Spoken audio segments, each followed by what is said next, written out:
जय शनिदेव।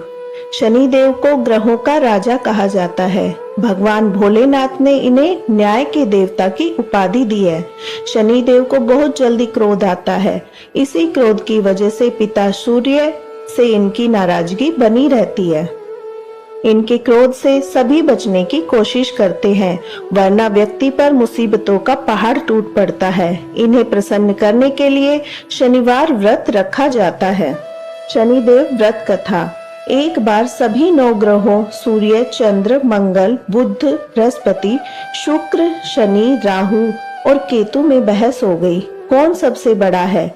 आपस में लड़ने के बाद सभी देवराज इंद्र के पास पहुंच गए। इंद्र असमंजस की स्थिति में निर्णय नहीं दे पाए, परंतु उन्होंने सभी ग्रहों को सुझाव दिया कि पृथ्वी पर राजा विक्रमादित्य है, वो ही इनका फैसला कर सकते हैं, क्योंकि वो बहुत ही न्यायप्रिय राजा है। सभी पृथ्वी पर राजा विक्रमादित्य के पास गए, अपने आने का कारण बताया। राजा उनकी समस्या को सुनकर बहुत परेशान हो गए। उनका चिंतित होना भी लाजमी था, क्योंकि जिसको भी किसी से छोटा बताया वही गुस्सा कर जाएगा। राजा के काफी सोच विचार के बाद उन्हें एक उपाय सूझा। उन्होंने स्वर्ण, रजत, कांस्य, पीतल, सीसा, रांगा, जस्ता, अभ्रक और लोह से 9 सिंहासन का निर्माण कराया। उन्हें उपयुक्त क्रम में रख दिया। सबसे निवेदन किया कि क्रमानुसार सिंहासन पर आसन ग्रहण करे। शर्त रखी गई कि जो सबसे अंतिम में सिंहासन पर आसन ग्रहण करेगा वही सबसे छोटा माना जाएगा, जिसकी वजह से शनिदेव सबसे बाद में आसन प्राप्त कर सके और सबसे छोटे कहलाए। क्रोध के आवेश में शनिदेव ने सोचा, राजा ने यह सब जानबूझकर किया है। कुपित होकर राजा से कहा, राजा तू मुझे नहीं जानता। सूर्य एक राशि में 1 महीना, चंद्रमा 2.25 महीना 2 दिन, मंगल 1.5 महीना, बृहस्पति 13 महीने और बुध और शुक्र 1-1 महीने विचरण करते हैं, लेकिन मैं 2.5 से 7.5 साल तक रहता हूँ। मैंने बड़े बड़े का विनाश किया है। श्री राम की 7.5 आने पर उन्हें जंगल जंगल भटकना पड़ा और रावण की आने पर लंका को बंदरों की सेना से परास्त होना पड़ा। क्रोधित शनिदेव ने राजा से कहा, अब आपको सावधान रहने की जरूरत है। इतना कहकर शनिदेव कुपित अवस्था में वहां से चले गए।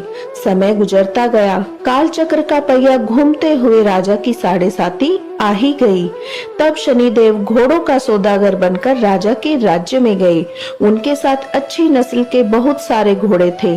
जब राजा को सौदागर के घोड़ों का पता चला तो अश्वपाल को अच्छे घोड़े खरीदने के लिए भेजा।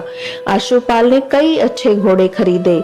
इसके अलावा सौदागर ने उपहार स्वरूप एक उस सर्वोत्तम नस्ल के घोड़े की सवारी हेतु राजा को दे दिया। राजा विक्रमादित्य जैसे ही उस घोड़े पर बैठे, वह सरपट वन की ओर भागने लगा। जंगल के अंदर पहुंचकर वह गायब हो गया। भूख प्यास की स्थिति में राजा जंगल में भटकते रहे। अचानक उन्हें एक ग्वाला दिखाई दिया, जिसने राजा की प्यास बुझाई। राजा ने प्रसन्नता में उसे अपनी अंगूठी देकर नगर की तरफ चले गए। वहां एक सेठ की दुकान पर पहुंचकर उन्होंने जल पिया और अपना नाम वीका बताया। भाग्यवश उस दिन सेठ की खूब आमदनी हुई। सेठ खुश होकर उन्हें अपने साथ घर ले गया। सेठ के घर में खूंटी पर एक हार टंगा था, जिसको खूंटी निगल रही थी। कुछ ही देर में हार पूरी तरह से गायब हो गया। सेठ वापस आया तो हार गायब था। उसे लगा कि वीका ने ही उसे चुराया है। सेठ ने वीका को कोतवाल से पकड़वा दिया और दंड स्वरूप राजा उसे चोर समझकर हाथ पैर कटवा दिए। अपंग अवस्था में उसे नगर के बाहर फेंक दिया गया। तभी वहां से एक तेली निकला, जिसको वीका पर दया आ गई। उसने वीका को अपनी गाड़ी में बिठा लिया। वीका अपनी जीभ से बैलों को हाँकने लगा। कुछ समय पश्चात राजा की शनि दशा समाप्त हो गई। वर्षा काल आने पर वीका मल्हार गाने लगा। एक नगर की राजकुमारी मनभावनी ने मल्हार सुनकर मन ही मन प्रण किया कि जो भी यह राग गा रहा है वो उसी से विवाह करेगी। उन्होंने दासियों को खोजने के लिए भेजा, परंतु वापस आकर उन सब ने बताया कि वह एक अपंग आदमी है। राजकुमारी यह जानकर भी नहीं मानी। अगले ही दिन वह अनशन पर बैठ गई। जब लाख समझाने पर राजकुमारी नहीं मानी, तब राजा ने उस तेली को बुलवा भेजा और वीका से विवाह की तैयारी करने के लिए कहा। वीका से राजकुमारी का विवाह हो गया। एक दिन वीका के स्वप्न में शनिदेव ने आकर कहा कि देखा राजन, तुमने मुझे छोटा बताकर कितना दुख झेला है। राजा ने क्षमा मांगते हुए हाथ जोड़कर कहा, हे शनिदेव, जैसा दुख मुझे दिया है किसी और को ऐसा दुख मत देना।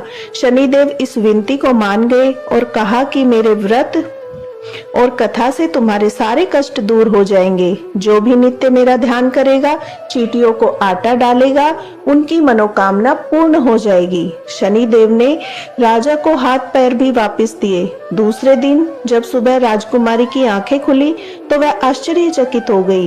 वीका ने मनभावनी को बताया वह राजा उज्जैन का राजा विक्रमादित्य है। मनभावनी खुशी से फूले समा रही थी। राजा और नगरवासी अत्यंत प्रसन्न हुए। सेठ ने जब यह सुना तो वह पैरों पर गिरकर क्षमा मांगने लगा।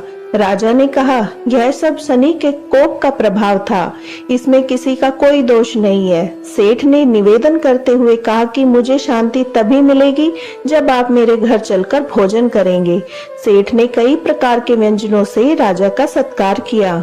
तब राजा भोजन कर रहे थे, तभी जो खूंटी हार निगल गई थी वही उसे अब उगल रही थी। सेठ ने अनेक मोहरे देकर राजा का धन्यवाद किया और अपनी कन्या श्री कवरी से पानी ग्रहण का निवेदन किया। राजा ने शहर स्वीकार कर लिया। राजा अपनी दोनों रानियों मनभावनी और श्री कवरी को लेकर उज्जैन नगरी लौट आए। सारे नगर में दीपमाला और खुशी मनाई। राजा ने घोषणा करते हुए कहा, मैंने शनिदेव को सबसे छोटा बतलाया था, लेकिन असल में वही सर्वोपरि है। तब से सारे राज्य में शनिदेव की पूजा और कथा नियमित होने लगी। सारी प्रजा के बीच खुशी और आनंद का वातावरण बन गया।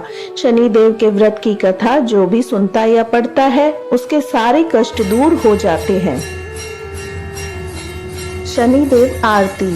जय जय श्री शनिदेव भक्तन हितकारी, सूरज के पुत्र प्रभु छाया में तारी। जय देव जय देव। श्याम अंक वक्र दृष्ट चतुर्भुजाधारी, नीलांबर थारनाथ गज की असवारी। श्याम अंक वक्र दृष्ट चतुर्भुजाधारी, नीलांबर धारनाथ गज की असवारी। जय देव जय देव। जय जय श्री शनिदेव भक्तन हितकारी, सूरज के पुत्र प्रभु छाया में तारी। जय देव जय देव। कीट मुकुट शीश रजत दीपत लीलारी, मुक्तन की माला गले शोभित बलिहारी।